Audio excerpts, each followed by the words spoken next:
सीमा की शादी राकेश से तय होती है। शादी से पहले दोनों घंटों फोन पर बातें करते। पता नहीं तुम्हारी और मेरी माँ की पटेगी कि नहीं।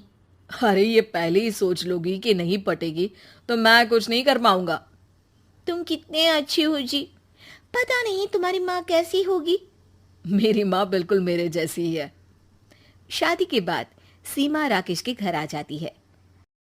अरे सासू माँ, आप किचन में। सॉरी, मैं देर से उठी। देख सीमा, या तो सास बोल ले या माँ बोल, क्या पसंद है तुझे बोलना। माँ ही बोलूंगी। सास बोलती तो मैंने किसी को नहीं सुना। अच्छा चलिए बता दे कि कितनी रोटी सेकू तेरे लिए। तू नहीं है ना तो हम लोगों को पता नहीं है।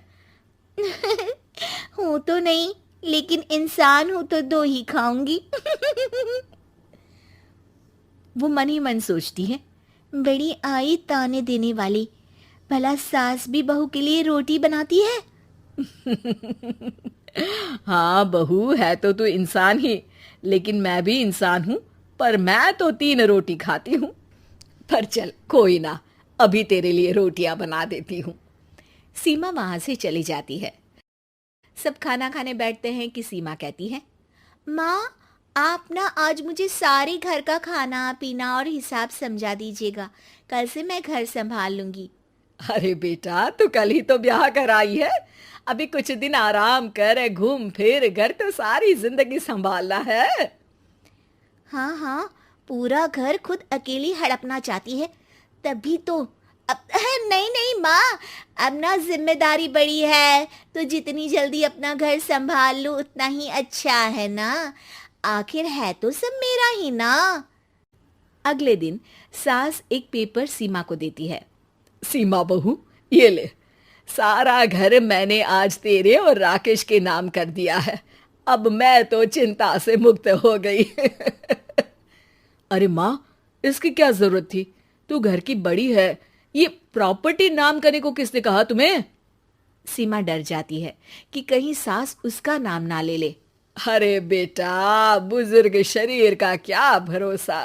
वैसे भी जो है सारा कुछ तुम लोगों का ही तो है। हो, नाटक, सारा नाटक। हे भगवान, ये औरत तो थकती ही नहीं नाटक करते। शाम को कमरे में सीमा राकेश को कहती है, एक बात बताओ, ये ऑफिस से आकर तुम घंटों माँ के कमरे में क्या करते हो? अरे तुम भी आ जाया करो ना, सुन लो क्या बातें करते हैं। तब सीमा को ख्याल आता है कि क्यों ना एक दिन माँ बेटी की बातें छुपकर सुन ली जाए। तो वो दरवाजे के पीछे छुपकर दोनों की बातें सुनती हैं। अरे माँ, ये तो बता, मेरा बेटा होगा तो क्या नाम रखेगी? मैं तो कन्हैया नाम रखूंगी। उसके पैर में पायल डालूंगी और चोटी बनाऊंगी। वाह माँ, इतना प्यारा नाम। तो फिर मेरा नाम राकेश क्यों रखा? अरे बेटा, तेरा नाम तो तेरे पापा ने रखा था। राकेश उनका सपना था कि तू साइंटिस्ट बने। फिर दोनों माँ बेटा अपनी पुरानी जिंदगी और रिश्तेदारों की बातें करने लगते हैं। बाहर खड़ी सीमा सोचती है, लग रहा है कि बुढ़िया ने देख लिया है कि मैं खड़ी हूँ। कल फिर से सुनती हूँ कि ये लोग कैसे मेरी बुराई करते हैं। लेकिन अगले दिन भी वही होता है। दोनों आपस में घर की बात करते हैं, सेहत की बात करते हैं या ऑफिस की बात करते हैं। फिर वो समय भी आ जाता है जब सीमा माँ बनती है। उनके घर में बेटी पैदा होती है। राकेश और सीमा बच्ची को लेकर घर आते हैं कि तभी बेटी का नाम कान्हा तो सोच रखा था। देखते हैं बेटी हुई है तो क्या करेंगी। खुशी थोड़ी ना होगी बुढ़िया को। तभी सीमा की सास दरवाजा खोलती है। सास ने पूरा घर गुब्बारों से सजा रखा होता है। वो हाथ में पूजा की थाली लेकर नई बच्ची का स्वागत करती है। शुक्रिया बहू, हमारे घर को चिराग देने के लिए। अब तो मुझे राकेश तेरी भी जरूरत नहीं है। ये बोलकर वो बच्ची को गले लगाकर रोने लगती है। पता नहीं खुशी में रो रही है या बेटी होने का दुख है इनको। देखो तो माँ कितनी खुश है सीमा। पता नहीं, मुझे तो लग रहा है कि बेटी है इसलिए रो रही है। बेटी की चाहत में घर सजाया होगा। बस भी करो सीमा, मेरी माँ जितना भी अच्छा कर ले तुम हमेशा उनमें कमी देखती हो। ये बोलकर वो वहाँ से चला जाता है।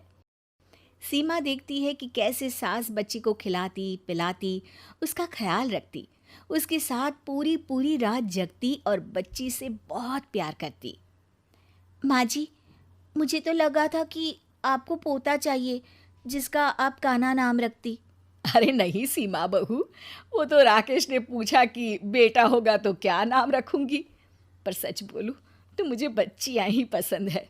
मेरी कोई बेटी नहीं थी, लेकिन तू आई तो वो कमी भी पूरी हो गई।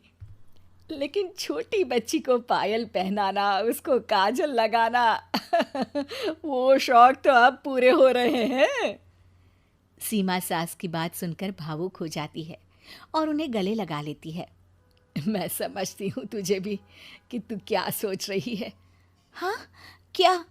यही ना कि गलत फहमी कभी नहीं पालनी चाहिए, है ना? ऐसी और कार्टून वीडियो के लिए लाइक और सब्सक्राइब करें और बेल आइकन को ऑल पर करना ना भूलें।